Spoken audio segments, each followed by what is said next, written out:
Hello everybody! Today I'm going to be scrapbooking these two photos here, and these are going to be on the title page of my vacation scrapbook. So this is also going to be a video about 5 ways to stamp on your layout. I get requests on stamping and I want to fulfill that, and I also get requests for ideas for doing the intro or cover or title page of a scrapbook. You know, that page that you open up your scrapbook and it's the first one there, the intro to what that scrapbook is going to be about. So obviously this is going to be a vacation album and I'm going to be titling it as such. So I chose 2 photos that very well represent this album. So first we have the photo of Cancun as we were flying into the airport, just such a pretty coastline, and we were actually about an hour south of Cancun in the Riviera Maya. And then this photo here, which I actually stole from my friend Jen Patrick from Facebook when she posted it, because it's just such a perfect representation of this last incentive trip that we earned from Close to My Heart. So I want these two to represent my title page. I am actually scraplifting my good friend Chelsey. She's celebrating 10,000 subscribers here on YouTube. So the creative design team and I are all scraplifting one of her layouts, and this is what I chose. I was so drawn to all of the stamping in the background, and I thought, what better way to show you different ways to do stamping on your layouts. Some of the techniques I will be replicating that she did, and I will be adding some of my own as well. And I will link to her video at the end of this video because this is a must watch. She did such a great job on this video, and she also showed how she colored all of these stamped images with colored pencils. She is a master colorist, so you definitely want to be sure to check out her video. I'm obviously changing the paper because I'm going to go with this travel theme. This is one of the last paper collections available from Close to My Heart since they're closing, but last I checked, this is still available. And then I will be adding a bunch of stamp sets too. This is a great opportunity to dig into your stamp stash and pull out all of those icons that you maybe don't know how to incorporate. Well, we're going to create a background and you're going to have an opportunity to add lots of random images to it. So this is a stamp set that Close to My Heart gave all of us that earned this incentive trip. How perfect is that? Riviera Maya 2024. So I will be using this as a subtitle. That's going to be one way that we add stamps.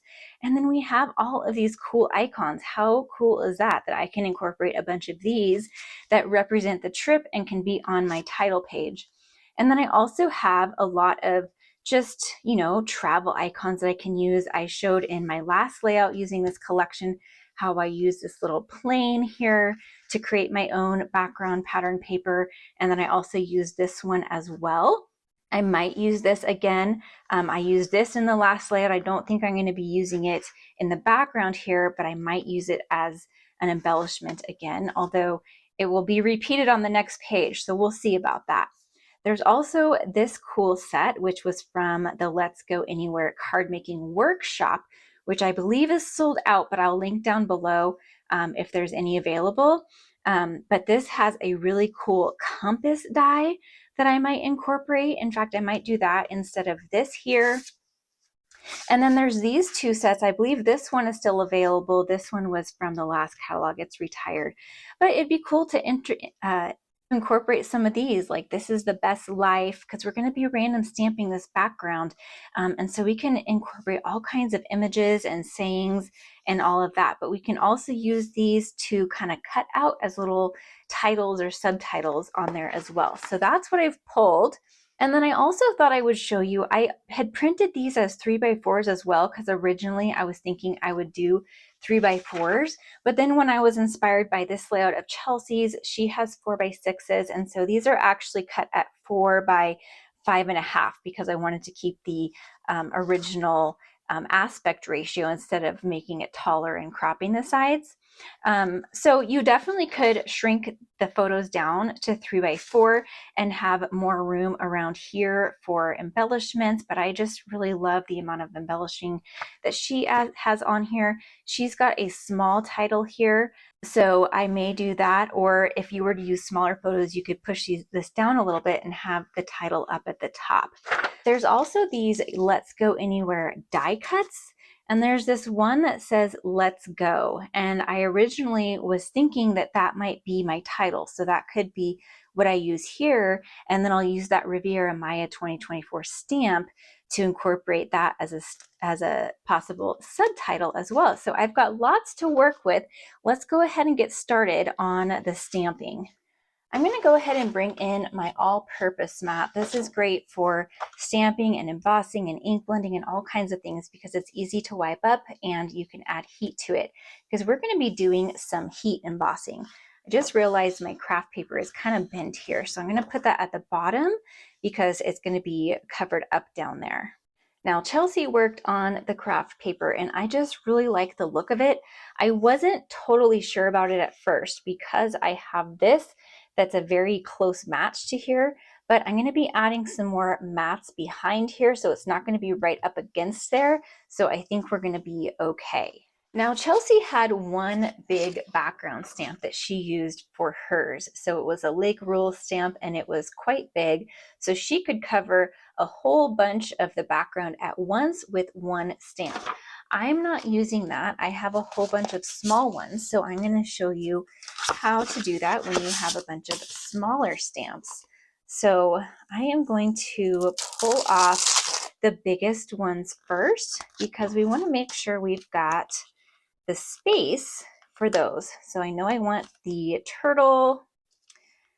I think I'm going to incorporate Tulum because we did go to Tulum and I'm not sure, how much I'm going to be able to use that. I think it's a good opportunity to be able to use it on this cover page. And I did go snorkeling, but I don't have any pictures of me actually snorkeling because I didn't bring my phone, my camera out there with us.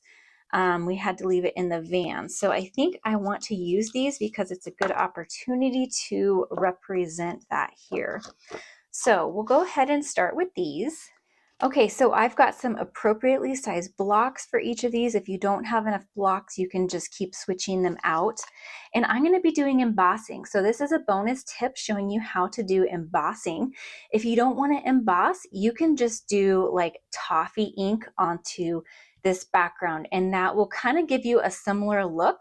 But I wanted to show how to emboss because my friend April has requested that. So here you go, April. But also it gives a really cool effect and it's going to allow us to add these little sun rays here like Chelsey did. So let's go ahead and emboss all of these. So in order to emboss, you need a sticky ink for the embossing powder to stick to. So I have this really old clear detail embossing powder. Any clear embossing powder is going to work for this technique.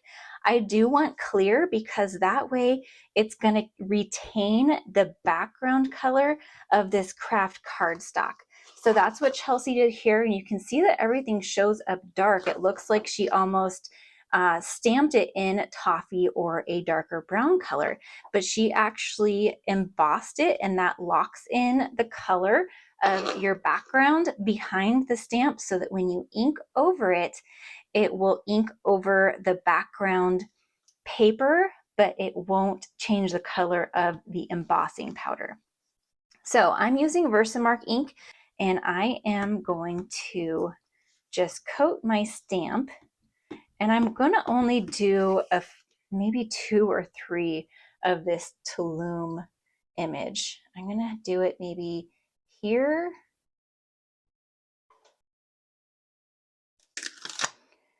So hopefully you can see that image there and it will stay sticky and wet for a while.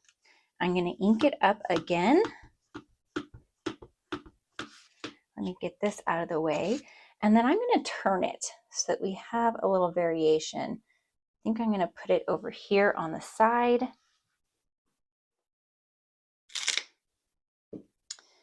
And I should have done this before. I'm actually going to put my Versamat underneath my paper because this cushy surface, this is the back of the Versamat, the cushy surface has foam and that helps you get a better stamped image. And then I'm going to do this maybe, let's see, maybe right here. So it might be sticking up. So I'm going to have some layers about halfway up. So this is going to be kind of my mark on, I don't have to go below here.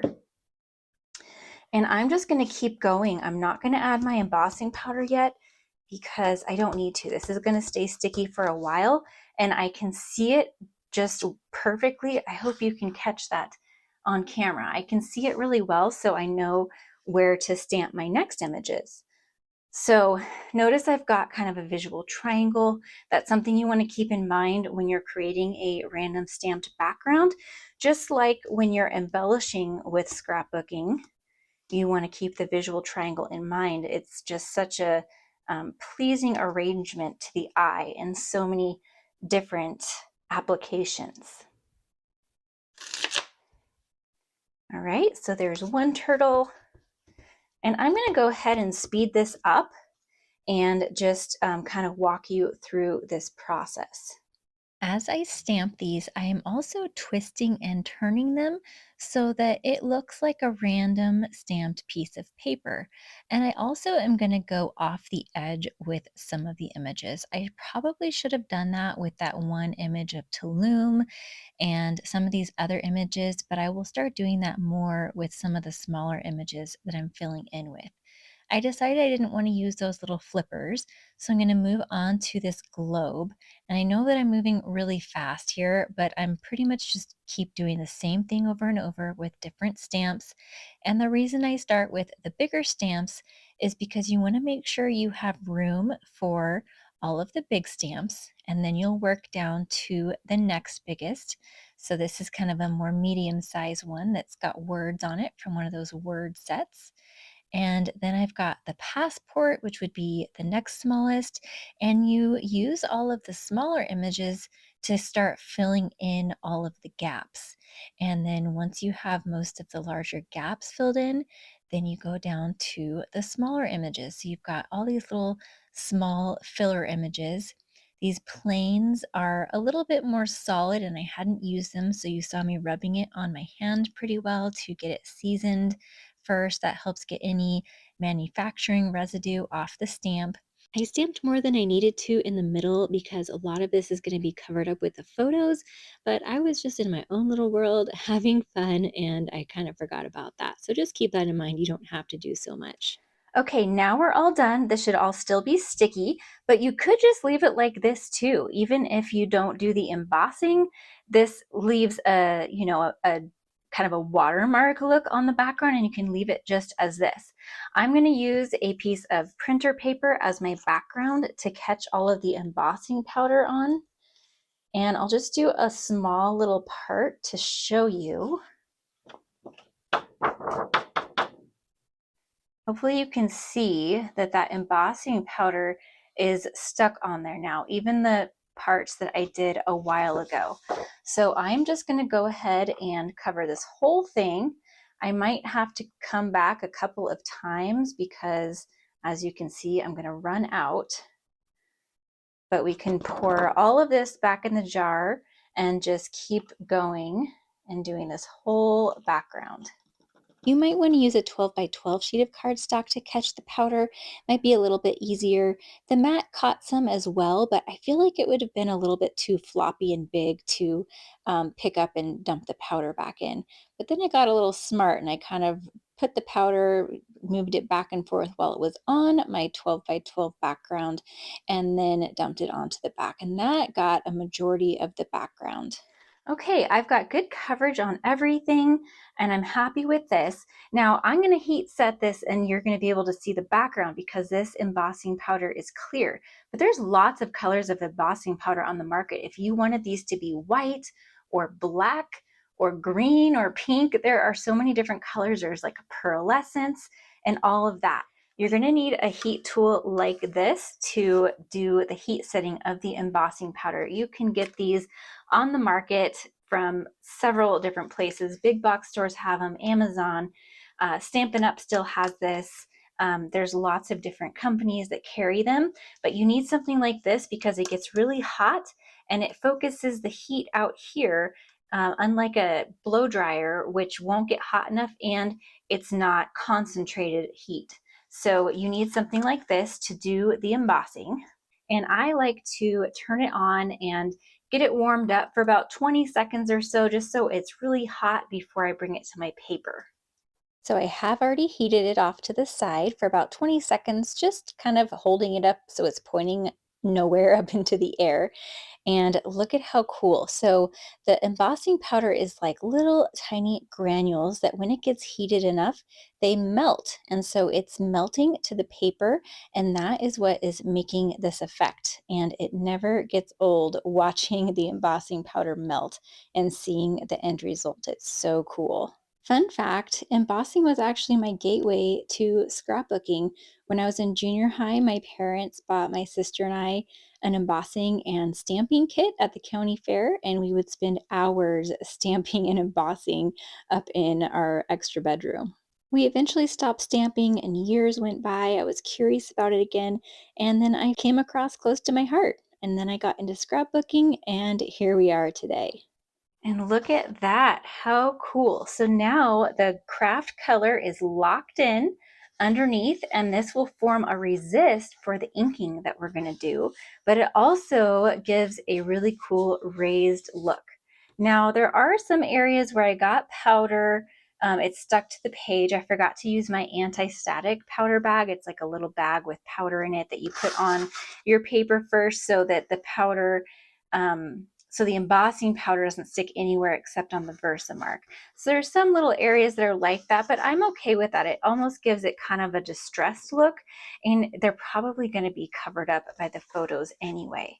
So before I bring in my stencil, I want to choose the papers that I'm going to use down at the bottom.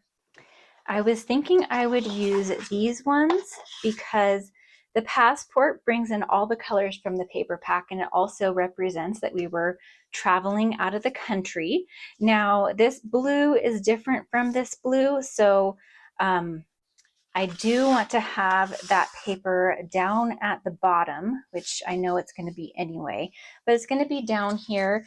And I think I want that to be, I want another strip above it so that the photos aren't right next to the passport photos. So maybe this one will be the next one. This green looks good with this color. This is my favorite. Actually, both of these are my favorite colors in the pack. And then I'm thinking this one might be at the bottom because I do love this, and I have gray in my photos, but the gray and the brown are, you know, very different tones.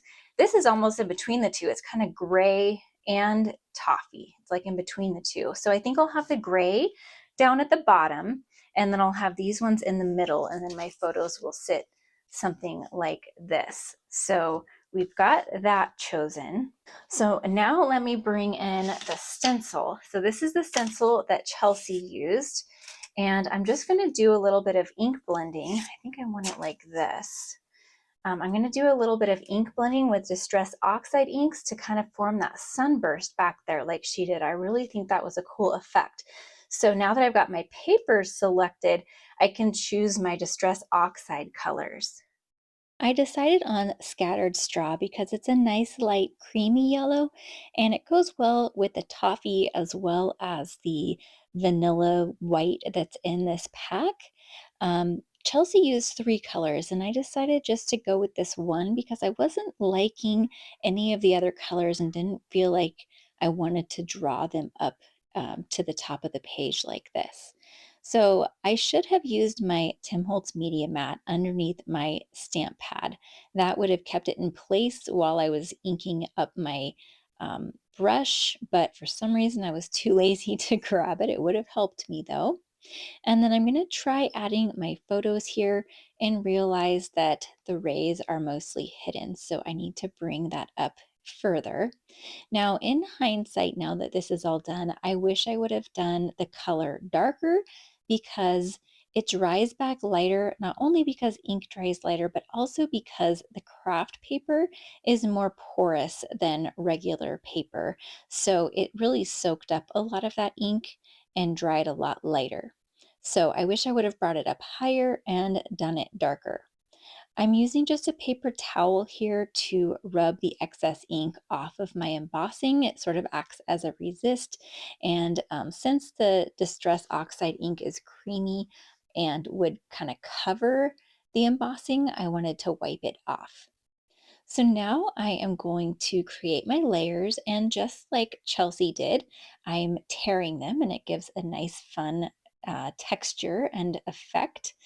The passport paper and that matte paper were one of the bulk papers, and it's both sides are what I wanted to use. So I was able to tear one side and then just cut the other side with my paper trimmer. And with this third strip, I'm tearing both sides because that's what Chelsey did. And I really like the effect on her layout. But once I laid this out, I didn't like it so much on my layout. And you'll see that in just a moment. Tearing off some little areas that I didn't like. And then you can also ruffle up the edges when you tear. That gives kind of some extra dimension and texture, and it's just really fun to tear your papers. It's something kind of unexpected, and I love doing this. I've done it quite a bit. So I actually want the torn edge facing down, and this bottom piece, Chelsey had kind of floating, so you can see the background on the top and bottom of it. I didn't like it on mine for some reason, so I'm just going to cover up that top torn edge, and it'll look like it's just three stacked pieces with the torn edges. And I like how that looks.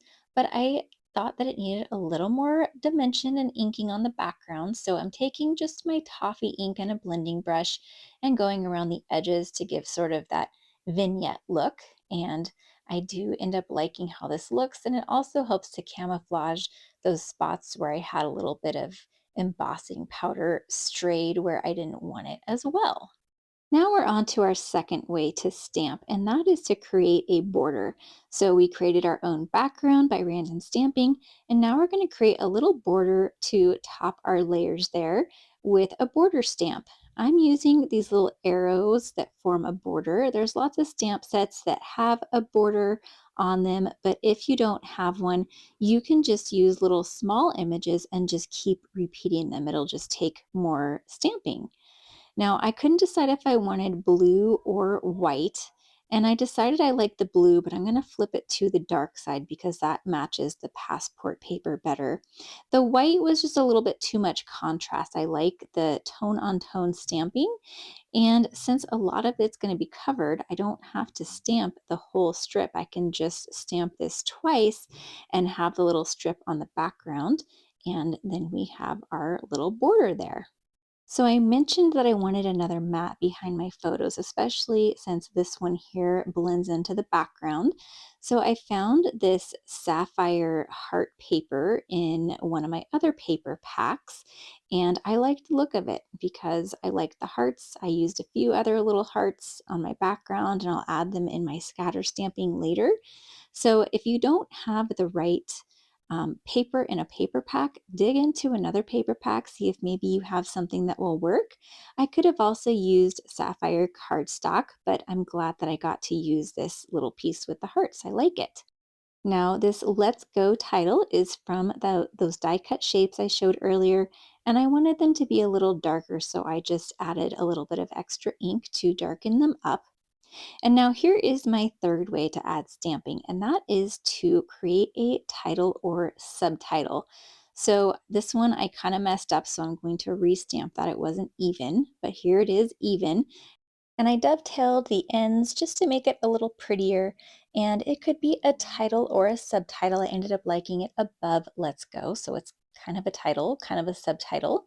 So I'm going to get this all straightened out a little bit, make sure I like it, and then we'll move on to our fourth way of stamping, and that is to create your own embellishments. Now, this is a great opportunity for using your like icon stamps or stamps that have matching dies. This turtle did not have a die, so I just fussy cut it out. I stamped it in pine ink onto sage cardstock, and then my phone died and I missed a little footage. So I'm showing you here what I did. I just took a blending brush and inked around the edges of the sage pieces and went down the back of the sea turtle's back so that it had kind of a shadow area up on the top. And so that turtle wouldn't be just floating, I cut some leaves And who says you can't have sapphire leaves? I wanted some sapphire leaves, so I created some sapphire leaves to layer underneath my turtle, because since he was green, I didn't want to have all green leaves under him. So I'm going to put one little green leaf there just to have that there. The leaves almost look like the fins of the turtle, don't they? And then I'll put a couple of leaves down here just to bring those colors down. I wanted to add a little bit of sapphire, so I stamped and cut out this little passport icon as well. And I want to make sure I'm liking this visual triangle. I think I want the camera and the leaves over here to come up just a little bit, so they're a little higher than the title. I also cut out this red passport from the paper to bring that red up there. And then I've got a couple of little stickers. I wanted a little bit of gray because of the gray paper on the bottom. So I've got a couple little gray stickers that I'm going to layer up. I love creating embellishment clusters and creating lots of layers, but I didn't want to go too crazy with this layout.